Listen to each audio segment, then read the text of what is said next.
Bonjour, j'aime le miel, vous souhaite la bienvenue. Donc on se retrouve pour le club de fin de la saison 2022-2023. C'est la dernière récolte de miel, du miel d'été. Hier j'ai posé les chasse-abeilles et aujourd'hui on va venir récolter les os. Si le temps le permet, si les abeilles sont calmes, je vais en profiter également pour poser les traitements varroa. Et donc quand je pose les traitements varroa, c'est le début de saison pour moi, début de la saison suivante.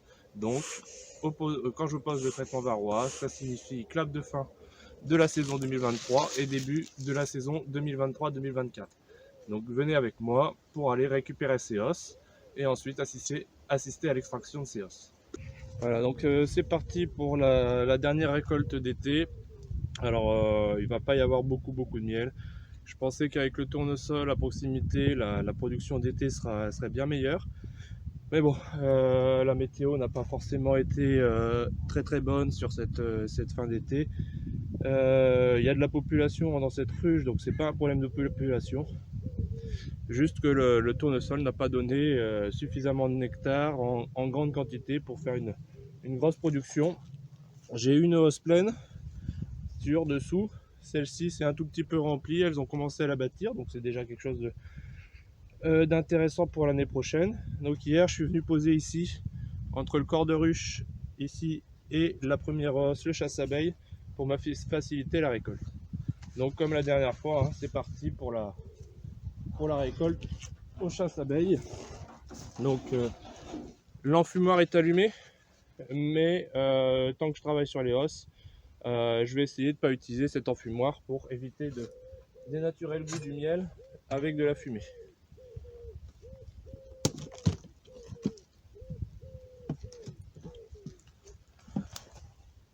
Alors autre matériel que j'utilise quand je fais une récolte comme ça au chasse-abeille, j'utilise toujours une hausse vide ici pour donc faire le transfert des cadres de la hausse à récolter vers une hausse vide, emmener cette hausse vide au véhicule et ensuite récupérer cette deuxième hausse vide pour la récolte suivante. Encore une fois, le chasse-abeille marche plutôt bien, hein. Hier j'avais beaucoup d'abeilles dans la hausse, ce qui n'est plus le cas ce matin. Donc bon, pour la récolte, hein, on voit des cadres qui n'ont pas été pris en charge, des cadres qui ont commencé à être pris en charge, donc ça me servira donc l'année prochaine pour les récoltes au printemps.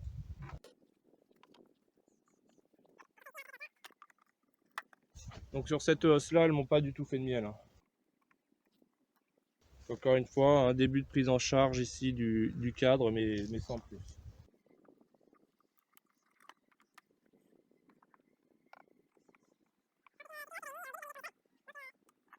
C'est une hausse que j'ai mis au début de la miel tournesol, donc elle aurait pu me faire du miel. La hausse du dessous était déjà bien pleine.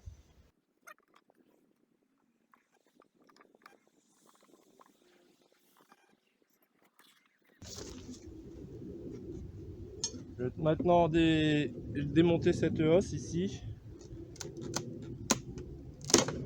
et l'utiliser donc pour récolter la hausse suivante.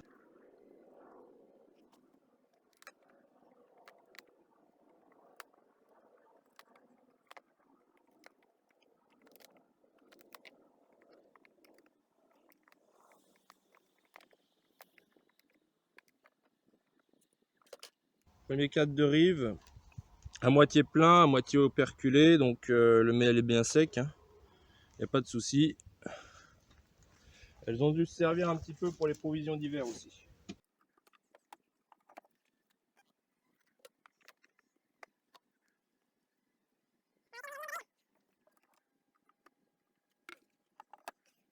J'essaie d'emmener le minimum d'abeilles, déjà parce que je fais la récolte, l'extraction à la maison, et puis aussi pour laisser les abeilles dans la ruche pour préparer l'hiver avec le maximum de population.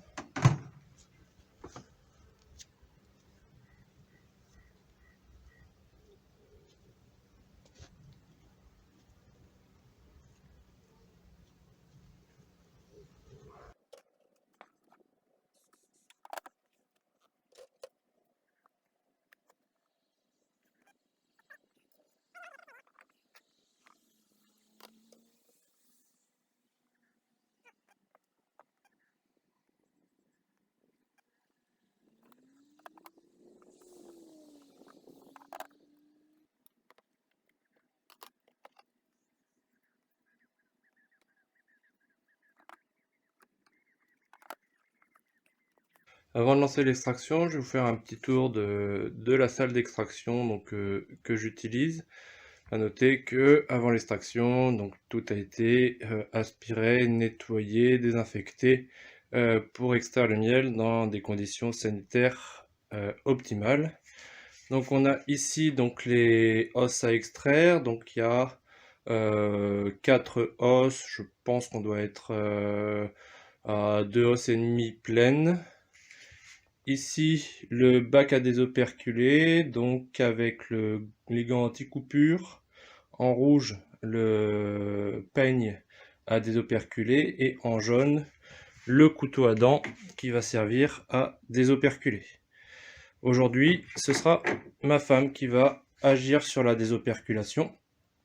Ensuite, on a ici l'extracteur électrique, extracteur donc radial, qui peut contenir 18 cadres. En dessous, le maturateur. Donc là, sur le miel d'été, cette année, on va avoir une faible production.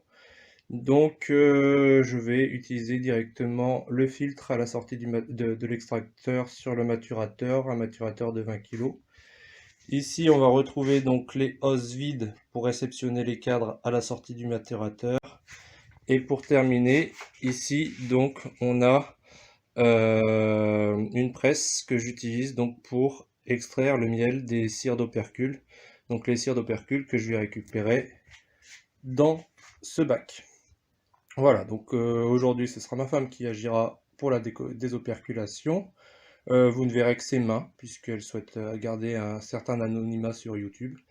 Donc, et puis il n'y aura pas de commentaires durant la vidéo de désoperculation et d'extraction. J'essaierai peut-être de mettre en accéléré avec une petite musique.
Donc à la fin de l'extraction, donc j'ai laissé les cires d'opercule dans le bac à désoperculer quelques heures, histoire qu'elles s'égouttent un peu toutes seules naturellement.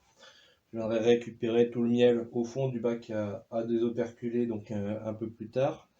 Et je vais maintenant les passer donc en presse pour récupérer les derniers kilogrammes de miel qu'il peut y avoir dans ces cires. Ça me permet également de bien nettoyer les cires avant donc de les fondre pour faire des pains de cire. Donc éviter qu'il y ait trop de miel dans la cire avant de les faire fondre en pain de cire. Donc j'utilise la griffe à miel pour récolter le miel, la griffe à désoperculer pour récolter la cire au fond du bac. Alors quand elles se sont bien égouttées, hein, c'est déjà bien propre. Il n'y a plus beaucoup de miel.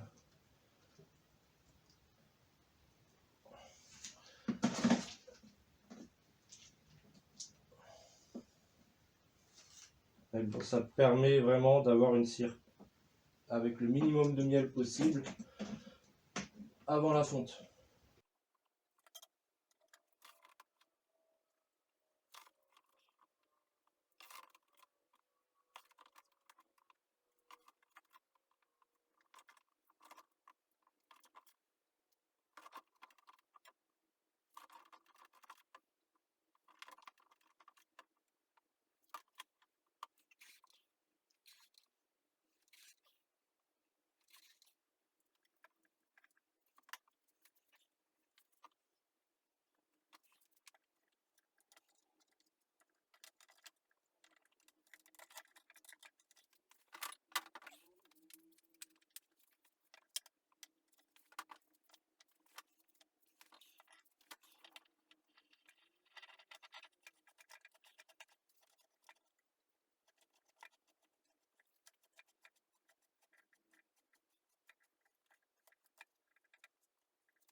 Voilà, on voit que le miel commence à s'écouler des cires doucement.